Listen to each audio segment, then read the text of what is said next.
जो हमारी नेकियों को बर्बाद कर देगी, उसको कहा जाता है बिदअत।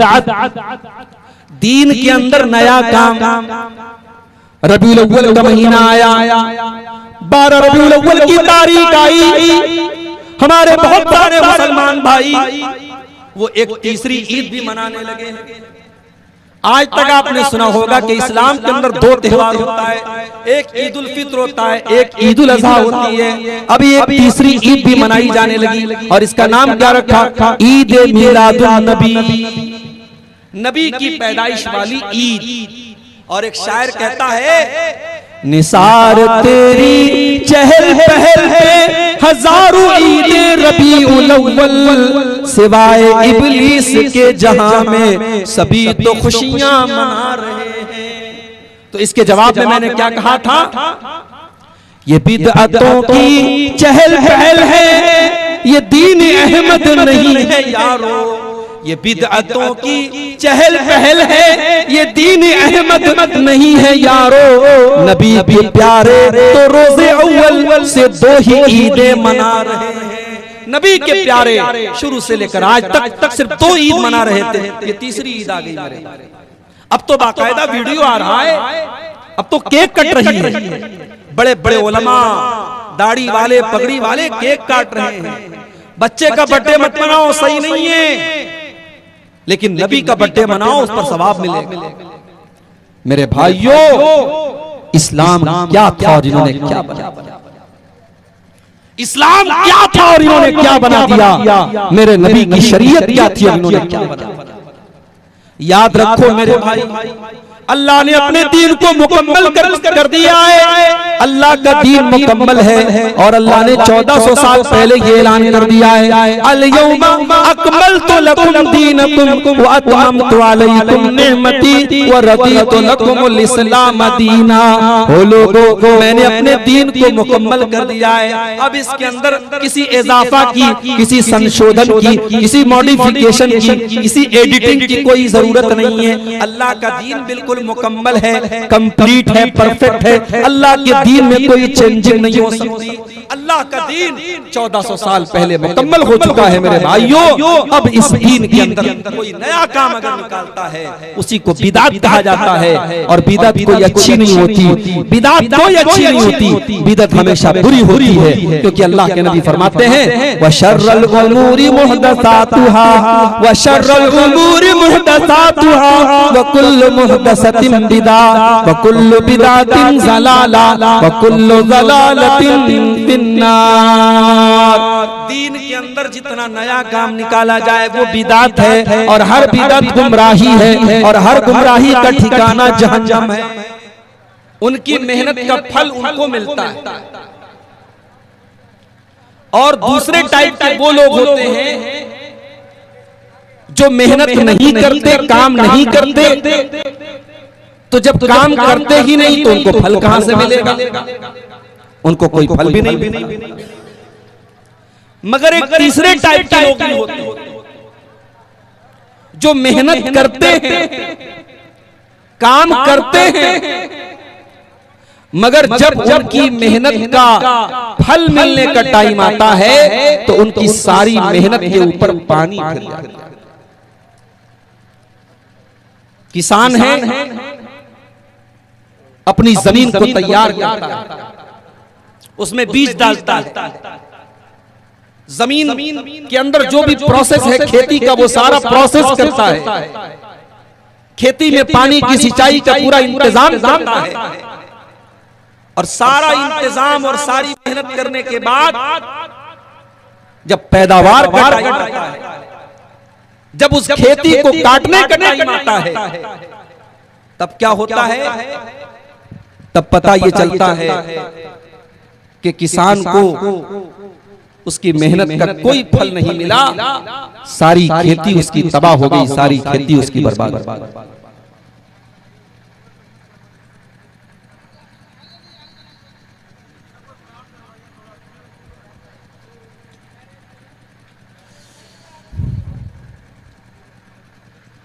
मेरे भाइयों, हम और आप दुनिया में नेकियां करते हैं, नमाज पढ़ते हैं, रमजान का महीना आता है, हम रोजे रखते हैं, अल्लाह ताला हमें ताकत देता है, हम हज करते हैं, उम्रा करते हैं, मदरसों में चंदा देते हैं, मस्जिदों में चंदा देते हैं, गरीबों को ज़कात देते हैं। जरा सोचो मेरे भाई, कल क़यामत के दिन अल्लाह की बारगाह में अगर अल्लाह ताला ये फैसला सुना दे, मेरे बंदे जो तू नमाज़ें पढ़ के आया है, जो तू रोजे रख करके आया है, जो तू ज़कात दे करके आया है, जो तूने चंदा दिया है, जो तूने दान खैरात किया है, मेरे बंदे तेरी सारी नेकियां अब तेरे नाम आमाल में नहीं लिखी जाएंगी, उनको काउंट नहीं किया जाएगा, उनको शुमार नहीं किया जाएगा, तेरी नेकियां तेरे काम नहीं आएंगी। सोचो वो कितना बड़ा बदनसीब इंसान होगा। एक इंसान नमाज पढ़ता ही नहीं है, कल क़यामत के दिन उसको भी कोई सवाब नहीं मिलेगा। एक इंसान रमजान के रोजे नहीं रखता है, जाहिर उसको रोजे का सवाब नहीं मिलेगा। ज़कात नहीं देता है, ज़कात का सवाब नहीं मिलेगा। हज और उम्रा नहीं किया, उसका सवाब नहीं मिलेगा। लेकिन मेरे भाइयों, जिसने ये सारे नेकी के काम किए, उसके बावजूद उसको अपनी नेकियों का सवाब न मिले, उससे बड़ा बदनसीब कौन होगा? उससे बड़ा बदनसीब कौन होगा? अल्लाह ने फरमाया, कुल हल अक्सरीना आमाला अल्लज़ीना दल्ला सायुहुम फिल हयातिद दुनिया व हुम यहसबूना अन्नहुम युहसिनूना सुना। ऐ नबी आप कह दीजिए, ऐ नबी आप बता दीजिए, सबसे ज्यादा अमल के एतबार से खसारा उठाने वाले, नुकसान उठाने वाले वो लोग हैं जिनकी सारी नेकियां बर्बाद हो जाएंगी। वो तो ये समझते रहे कि हम नेकी के काम कर रहे हैं, हम अच्छे काम कर रहे हैं, मगर अल्लाह की बारगाह में उनकी किसी नेकी का सवाब उनको नहीं मिलेगा। सारी नेकियां उनकी बर्बाद हो जाएंगी, अल्लाह क्या वो जीरो हो जाएंगे। ऐसा क्यों होगा?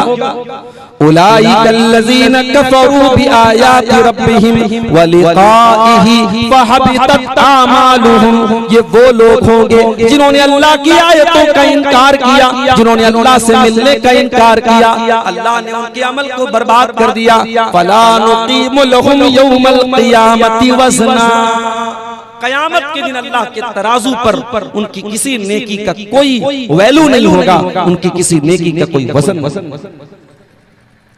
जानते हो दुनिया में सबसे खतरनाक तराजू किसका होता है? सोनार का होता है। सोनार क्या आप जानते हैं? हमारी माए बहनें जो नाक में नथिया पहनती हैं, सोनार के तराजू पर वो नाक की नथिया भी अगर रख दें तो तराजू बता देता है कि वो नथिया कितने ग्राम का है। ग्राम का भी जो हजारवां हिस्सा होता है, मिलीग्राम, सोनार का तराजू बता देता है कि वो नाक की नथिया कितने मिलीग्राम। अल्लाह का तराजू कैसा होगा? अल्लाह का तराजू तो ऐसा होगा, वमन यामल मिस्काल ज़र्रतिन खैरन यरा वमन यामल मिस्काल ज़र्रतिन शर्रन यरा। तुमने दुनिया में जर्रा बराबर भी अगर कोई नेकी का काम किया होगा, तुमने जर्रा बराबर कोई गुनाह का काम किया होगा, अल्लाह के तराजू पर सब नजर आएगा, अल्लाह के मीज़ान पर सब नजर आएगा। न जर्रा बराबर नेकी छुप पाएगी, न जर्रा बराबर गुनाह छुप पाएगा। अल्लाह का तराजू ऐसा। लेकिन कुछ बदनसीब ऐसे होंगे जिनकी नेकियां कल कयामत के दिन बर्बाद हो जाएंगी, उनकी नेकियां उनके काम नहीं आएंगी, और अल्लाह के तराजू पर जब उनके अमाल को तौला जाएगा तो जीरो लिखा होगा कि इनके अमल का वजन कितना है? जीरो है। इनके किसी अमल का इनको सवाब मिलने वाला नहीं। अब आज की मेरी तकरीर का जो टॉपिक है वो यही है कि वो कौन सी ऐसी चीजें हैं जो हमारे अमल को बर्बाद कर देती है, हमारे अमल को डिस्ट्रॉय कर देती है, हमारे अमल को नष्ट कर देती है, और कयामत के दिन हमारी नेकियां हमारे काम नहीं आएंगी। वो कौन से ऐसे गुनाह हैं, वो कौन से ऐसे गलत काम हैं, वो कौन सी ऐसी बुराइयां हैं जो हमारी नेकियों को खा जाती है। बड़ा अहम टॉपिक है, मुझे मालूम है रात के 2 बज रहे हैं, आपको ये टाइम तकरीर सुनने सुनाने का नहीं है, ये आराम का वक्त है, ये सोने का वक्त है, मगर कुछ मजबूरी आपकी है, कुछ मजबूरी मेरी है, कुछ मजबूरी जलसे वालों की है। मुझे 2 बजे रात में बिठाया गया है। मैं चाहता हूं जितने लोग पिंडाल के नीचे बैठे हैं, अगर आप गौर से आज की तकरीर सुन के जाएंगे, इंशाअल्लाह मैं गारंटी के साथ कहता हूं। अब मैं ये तो नहीं कहता कि आप किससे कहानी लेके जाएंगे, आप कोई चुटकुला और लतीफा लेके जाएंगे, कुछ काम की बातें मैं आपको दूंगा। अगर आप गौर से पूरी तकरीर को सुनेंगे, चंद ऐसी बातें आपके सामने बयान करूंगा जो हमारी नेकियों को बर्बाद कर देती है। और अगर हमने गौर से तकरीर को सुन लिया और हमने इन चीजों से अपने आप को बचा लिया, तो इंशाअल्लाह हम दुनिया और आखिरत दोनों में कामयाब होंगे।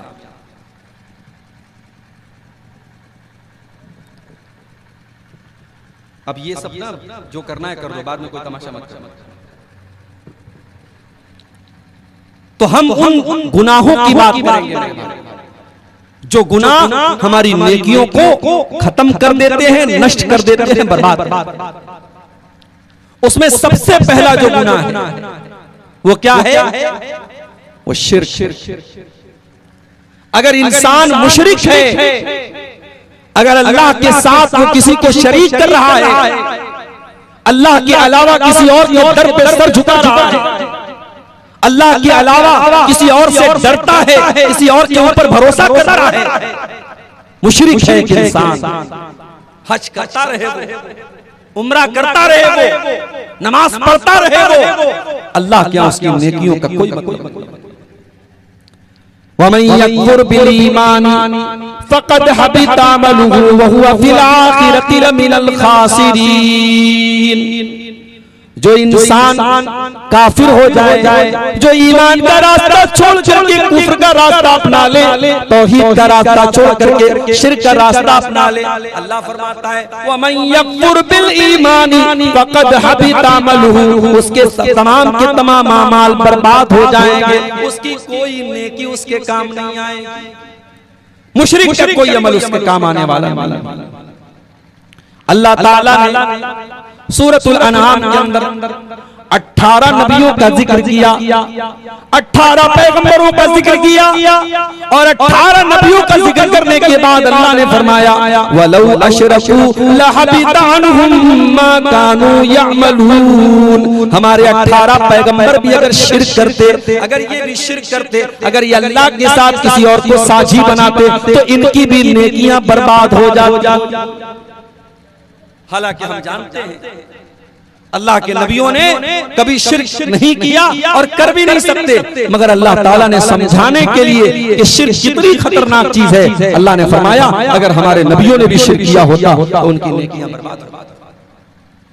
और आगे बढ़िए, कुरान का 24वां पारा खोलिए, सूरह ज़ुमर में अल्लाह फरमाता है वलक़द ऊहिया इलैका व इलल लज़ीना मिन क़ब्लिका लइन अशरकता लयहबतन्न अमलुका व लतकूनन्न मिनल ख़ासिरीन। ऐ नबी, ऐ मेरे प्यारे नबी, ऐ मेरे प्यारे हबीब, अगर आपने भी शिर्क कर दिया, हम ये नहीं देखेंगे कि आप हमारे नबी हैं, हमारे आखिरी नबी हैं, हमारे महबूब नबी हैं, हमारे प्यारे नबी हैं। ऐ नबी, अगर आपने भी शिर्क कर दिया, आपकी सारी नेकियां बर्बाद हो जाएंगी और आप भी अल्लाह ताला क्या खसारा उठाने वाले, नुकसान उठाने वालों में से हो जाएंगे। इतना खतरनाक गुनाह है शिर्क। और आज का मुसलमान इसको अपने नाक का मैल समझता है। कितने मुसलमान हैं बड़े आराम से, बड़े धड़ल्ले से शिर्क करते हैं। अल्लाह का शुक्र है आपका इलाका बहुत हद तक सेफ है शिर्क से। आप हमारे यूपी में चले जाएं, हर गली में, हर नगर में आपको कोई ना कोई शिर्क का अड्डा मिलता है। बिहार के अंदर एक इलाका है सहसराम, चले जाइए, गया के रूप पर आपको मिल जाएगा। सहसराम के अंदर भी आपको, बिहार का शहर है, मगर आपको हर मोहल्ले में 2-4 मज़ारात और कब्रें मिल जाएंगी जहां चादर चढ़ाई जा रही है और लोग वहां जाकर के सजदा करते हैं। कभी आप अगर यहां से दिल्ली जाएंगे, कटिहार से अगर आप दिल्ली का सफर करेंगे और आपकी ट्रेन अगर फैजाबाद और अयोध्या वाले रूट से जा रही होगी, रास्ते में एक स्टेशन पड़ता है अकबरपुर।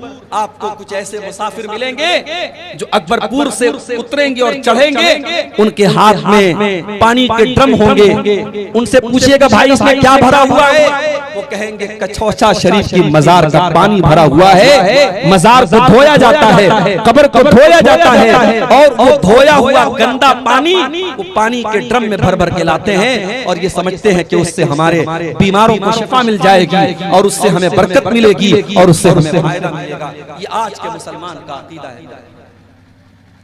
कर्नाटक में मैं गया, वहां एक शहर है गुलबर्गा। गुलबर्गा में बहुत बड़ा मजार है, जैसे अजमेर में मजार है उनका ख्वाजा मोइनुद्दीन चिश्ती अजमेरी का, जिनको गरीब नवाज कहा जाता है, तो गुलबर्गा में बहुत बड़ा मजार है ख्वाजा बंदा नवाज का, उनको बंदा नवाज कहा जाता है। मेरा प्रोग्राम था गुलबर्गा में, लोगों ने कहा मौलाना आइए आपको जरा बंदा नवाज की दरगाह की सैर करा देते। मैंने कहा चलो भाई हम भी देख लेते हैं। गए दरगाह के। अच्छा, मैं किसी शहर में जाता हूं तो जानबूझ करके ऐसी जगहों पर जाकर के देखता हूं, खुशी के मारे नहीं, अल्लाह की कसम मुझे खुशी नहीं होती।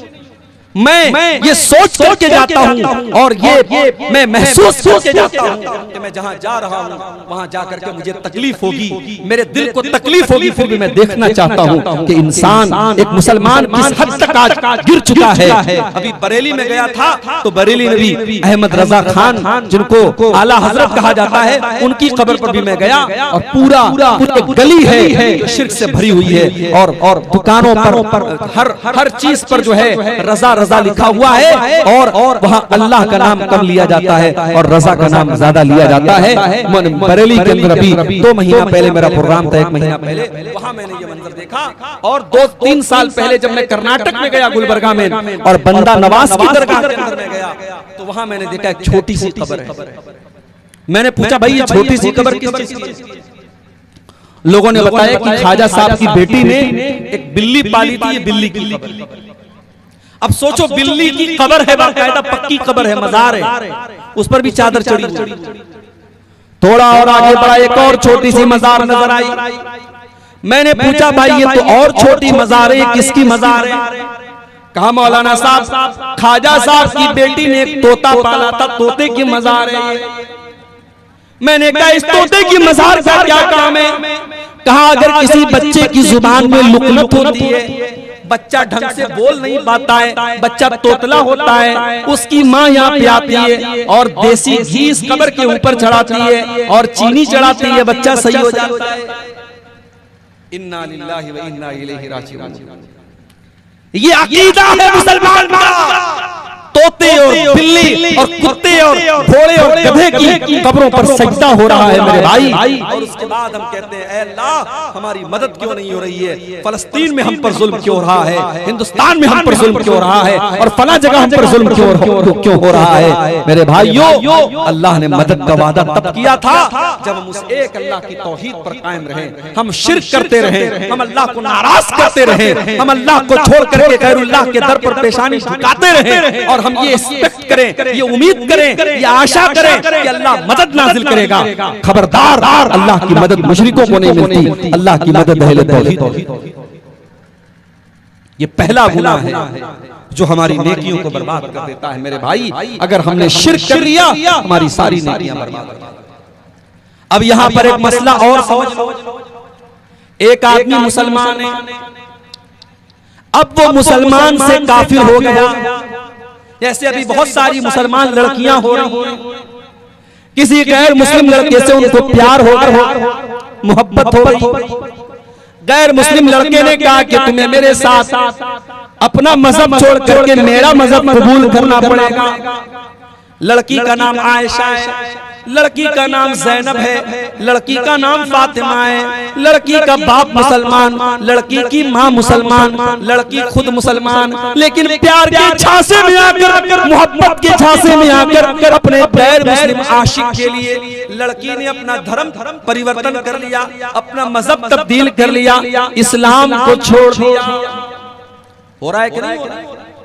बहुत बड़ी तादाद में हो रहा है, पूरे भारत में हो रहा है। आपके कटिहार और किशनगंज से लेकर के मुंबई जैसे शहरों पर शायद आपकी नजर न हो, सोशल मीडिया पर बहुत सारी चीजें आपको। ये हो रहा है, मुसलमान लड़कियां मुर्तद हो रही हैं, अंजाम क्या होगा? कुरान का दूसरा पारा, वमन यर्तदिद मिनकुम अन दीनिही फयमुत वहुवा काफिरुन फउलाइका हबितत अमालुहुम फिद दुनिया वल आखिरह वउलाइका अस्हाबुन नार हुम फीहा खालिदून। जो भी मुर्तद हो जाएगा, जो इस्लाम को छोड़ करके कोई और मजहब को कबूल कर लेगा, जो इस्लाम को छोड़ करके कोई और धर्म स्वीकार कर लेगा और उसी हालत में वो मर जाएगा, अल्लाह का ऐलान है वो दुनिया में भी खसारा उठाएगा और आखिरत में भी खसारा उठाएगा, वो हमेशा हमेशा जहन्नम में रहेगा। मुर्तद का ठिकाना जहन्नम है। इस्लाम को छोड़ करके कोई और मजहब कबूल करने वाला, इस्लाम के अंदर आने के बाद कोई और मजहब कबूल करने वाला, उसकी कोई नेकी अल्लाह ताला क्या काम नहीं देगी, वो बर्बाद हो जाएगा। भाइयों, और आज अफसोस की बात है, हमारी कितनी मुसलमान बहनें हैं और कितने मुसलमान हमारे भाई हैं जो आज मुर्तद हो रहे हैं। और मुझे एक बात कहने दीजिए, बहुत बहुत बहुत बड़ा इलाका है सीमांचल का और बहुत बड़ी तादाद में आपकी बरादरी है यहाँ पे। अगर अपनी आने वाली नस्लों की ईमान की फिक्र आप करें, ये साल में हजारों जलसे आप करा रहे हैं, बहुत अच्छी बात है, जलसे होने चाहिए, तकरीरें होनी चाहिए, मगर तकरीर साल में एक बार होती है मेरे भाई। आपके बच्चों को दीन की तालीम कंटिन्यू मिलनी चाहिए। आपका बच्चा, आपकी बच्ची कॉन्वेंट स्कूल में पढ़ रहा है, आपकी लड़की कॉलेज में पढ़ रही है, उसे दीन के नाम पर कोई मालूमात नहीं है और उसे कोई दीन की बात बताने वाला नहीं। उसने कभी मदरसे का मुंह नहीं देखा, कभी मौलाना साहब से उसने नहीं पढ़ा, कभी कुरान नहीं पढ़ा, कभी हदीस नहीं पढ़ी। आपका वो लड़का और लड़की कल जब जवान होगा तो मीडिया की वजह से, सोशल मीडिया की वजह से, इंटरनेट की वजह से धीरे धीरे उसके दिमाग को दीन से दूर कर दिया जाएगा, अल्लाह से दूर कर दिया जाएगा। और इस बात का डर है कि आपकी आने वाली नस्लें दीन से दूर हो जाएंगी। इसलिए अपने बच्चों की फिक्र करो, अपनी आने वाली नस्लों की फिक्र करो, अपने बच्चों को तौहीद सिखाओ, अपने बच्चों को शिर्क से बचाओ। हजरत इब्राहिम अलैहिस्सलाम अल्लाह की बारगाह में दुआ करते हैं, वजुनुबनी व बनिया अन्ना बुदल असनाम। आय अल्लाह तू मुझे और मेरे बच्चों को शिर्क से बचाना, आय अल्लाह मेरे बच्चों को शिर्क कभी न करने देना, आय अल्लाह मेरे बच्चों को तौहीद के ऊपर कायम रखना। इब्राहिम दुआ कर रहे हैं, अल्लाह के खलील दुआ कर रहे हैं। और आगे बढ़िए, अभी आजकल आप एक लफ्ज बहुत ज्यादा सुन रहे होंगे, इसराइल। ये इसराइल किसका नाम? मैं उलमा से नहीं पूछता, अवाम से पूछता हूं। अवाम में से कोई बताए इसराइल किसका नाम था? बोलो भाई, बहुत तकरीर सुनी आप लोगों ने, उलमा जवाब नहीं देंगे, आम आदमी जवाब दे। इसराइल किसका नाम है? किसका नाम है? बोलो भाई, रिकॉर्डिंग कोई बताए इसराइल किसका नाम है? किसका नाम था? नहीं नहीं, और कोई बताए इसराइल किसका नाम था? क्या तकरीर सुनते हो भाई? इसराइल हजरत याकूब अलैहिस्सलाम का नाम था। हजरत याकूब अलैहिस्सलाम का नाम इसराइल था और उन्हीं के 12 बेटों से 12 कबीले बने थे जिनको बनी इसराइल कहा जाता है। और ये जो यहूदी हैं ये उसी नस्ल से चले आ रहे हैं, इसीलिए इन्होंने अपनी जो इन्होंने जो मुल्क बनाया उसका नाम अपने बाप के नाम पे इसराइल के नाम पे रखा। तो इसराइल कोई खराब नाम नहीं है, ये तो नबी का नाम है, ये तो नबी का नाम है। ये अलग बात है कि इतने बड़े नबी के नाम पर इन्होंने अपने देश का नाम बनाया और जबरदस्ती फलस्तीनियों के मुल्क पर कब्जा करके बनाया और फिर धीरे धीरे उनके और भी इलाकों पर कब्जा करते चले गए। और आज जिनकी जमीन पर कब्जा किया और जिनके देश में इनको आज से 60 साल 70 साल पहले पनाह मिली, वही ये जुल्म और सितम कर रहे हैं, फलस्तीनियों को मार रहे हैं। और आज आप देखें एक हॉस्पिटल पर इसराइल ने हमला किया है और हॉस्पिटल में 500 लोगों के मरने की खबर आ रही है, और जो लोग मरे हैं उनकी लाशें आप देखेंगे तो शायद आप अपने आंसुओं को रोक नहीं पाएंगे। भाइयों, अल्लाह हमारे भाइयों की मदद करे, बस हम ये दुआ कर सकते हैं। तो हजरत याकूब अलैहिस्सलाम का नाम इसराइल, उनके 12 बेटे थे और उन्हीं 12 बेटों में 2 बेटे अलग मां से थे और 10 बेटे अलग मां से थे। जो 2 बेटे अलग मां से थे, एक बेटे का नाम था यूसुफ और दूसरे बेटे का नाम था बिन्यामीन। अभी इसराइल का जो राष्ट्रपति है उसका नाम भी क्या है? नितिन बिन्जामिन। वो बिन्जामिन जो बोलते हैं ना, वही बिन्यामीन है। तो बिन्यामीन के नाम पर भी अपने बच्चों का नाम बोला। तो हजरत याकूब अलैहिस्सलाम का जब आखिरी टाइम आया, उनके मरने का टाइम आया, तो उन्होंने अपने 12 बच्चों को बुलाया। हमारे यहाँ जब किसी के मरने का टाइम आता है तो बच्चों को बुला करके वो क्या पूछता है? अपनी जमीन के बारे में बात करता है, अपनी जायदाद के बारे में बात करता है, अपने रुपये पैसे के बारे में बात करता है। लेकिन मेरे प्यारे साथियों, हजरत याकूब अलैहिस्सलाम का आखिरी टाइम में अपने 12 बेटों को उन्होंने बुलाया। कुरान कहता है, अम कुंतुम शुहदा इज़ हज़र याकूब अल मौत इज़ क़ाला लिबनीहि मा ताबुदून मिन बादी। हजरत याकूब अलैहिस्सलाम ने अपने 12 बेटों से सवाल किया, ऐ मेरे बच्चों बताओ, तुम मेरे मरने के बाद किसकी इबादत करोगे? क़ालू नाबुदु इलाहका व इलाह आबाइका इब्राहीम व इस्माईल व इसहाक़ इलाहा वाहिदा व नहनु लहू मुस्लिमून। 12 बेटों ने जवाब दिया, ऐ अब्बा जान, हम आपके मरने के बाद उसी एक अल्लाह की इबादत करेंगे जिसकी इबादत आप करते हैं और जिसकी इबादत हमारे बाप दादा किया करते थे। हमारे यहाँ कोई बाप अगर पूछे अपने बच्चों से तो लोग मजाक उड़ाएंगे, यार ये कौन सा सवाल है कि मेरे बाप किसकी इबादत करो? मगर याकूब अलैहिस्सलाम अपने 12 बेटों से ये वसीयत करके जा रहे हैं, मेरे बाप किसकी इबादत करो। पता ये चला अपनी आने वाली नस्लों की तौहीद की हिफाजत करना, उनके अकीदे की हिफाजत करना, ये हमारी जिम्मेदारी है मेरे भाई। इसीलिए मैं कहता हूं कि इन मदरसों को हकीर मत समझो। ये मदरसे हैं तो तुम्हारा ईमान महफूज है, ये मदरसे हैं तो कुरान करीम की अल्लाह हिफाजत कर रहा है, ये मदरसे हैं तो तुम्हारी हदीसें महफूज हैं, ये मदरसे हैं तो तुम्हारा वजूद महफूज है। जिस दिन ये रहे सहे मदरसे भी खत्म हो गए, अल्लाह की कसम तुम्हें ईमान और इस्लाम बताने वाला। तो ये पहली चीज है मेरे भाइयों जो हमारी नेकियों को बर्बाद कर देती है। अगर कोई शिर्क करेगा तो उसकी सारी नेकियां बर्बाद। और आगे बढ़िए, नेकियों को बर्बाद कर देने वाली दूसरी चीज रियाकारी, दिखावा। एक इंसान अगर दिखावे के लिए नमाज पढ़ता है, दिखावे के लिए रोजा रखता है, दिखावे के लिए हज करता है, दिखावे के लिए दान खैरात करता है, कोई भी काम वो दिखावे के लिए करता है, उसकी वो नेकी अल्लाह ताला क्या बर्बाद कर दी जाए।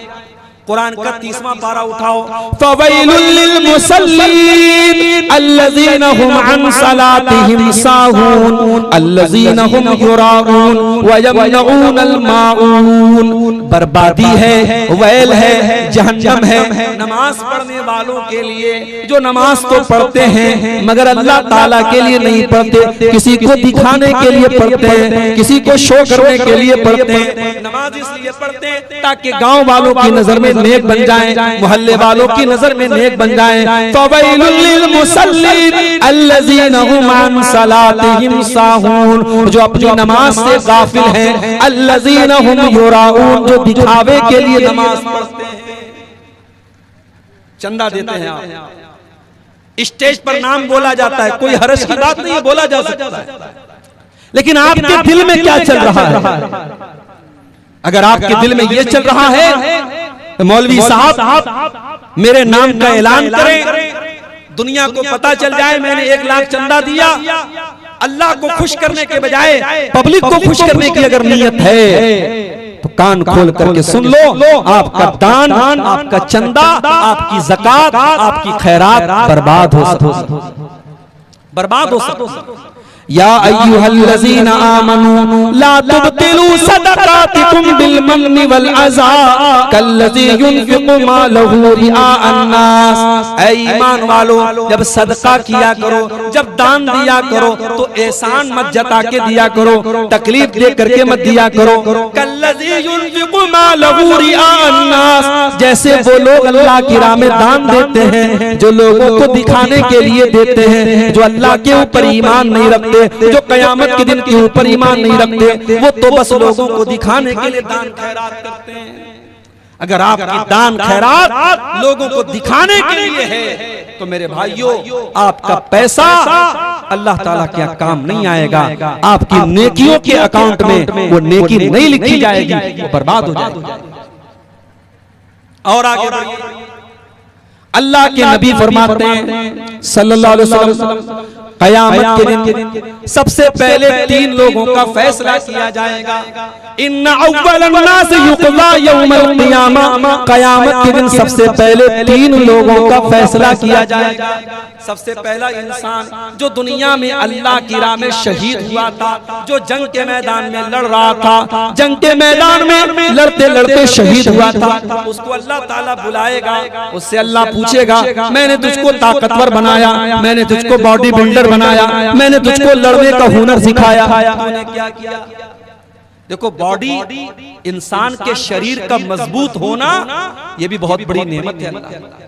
ये जो हमारे नौजवान गुटखा खाते हैं, सिगरेट पीते हैं, बीड़ी पीते हैं, तो ये तो ऐसे ही अपने ऊपर जुल्म कर रहे हैं, अपनी बॉडी को कमजोर कर रहे हैं।